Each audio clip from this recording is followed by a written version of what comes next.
13 penuntut Universiti Pendidikan Sultan Idris Opsi yang maut dalam kemalangan degree Isnin lalu dapat manfaat penyelesaian keseluruhan hutang pinjaman Perbadanan Tabung Pendidikan Tinggi Nasional PTPTN. Jurucakap Kerajaan Perpaduan Datuk Seri Fahmi Fazil berkata, Menteri Pendidikan Tinggi Datuk Seri Dr. Zamri Abdul Kadir mengesahkan bahawa selaras dengan dasar sedia ada, pinjaman PTPTN bagi mereka yang terjejas telah dibatalkan.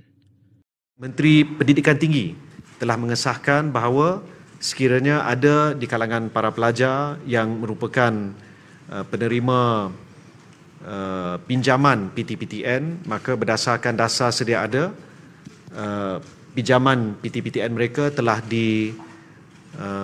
dilupuskan, dimaafkan. Ya, jadi tidak ada isu melibatkan pinjaman PTPTN dengan 15 orang mangsa yang dimaksudkan. Beliau berkata demikian pada sidang media di Kuala Lumpur pada Rabu. Turut hadir Menteri Pengangkutan Anthony Locke dan Menteri Kerja Raya Datuk Seri Alexander Nathalinggi.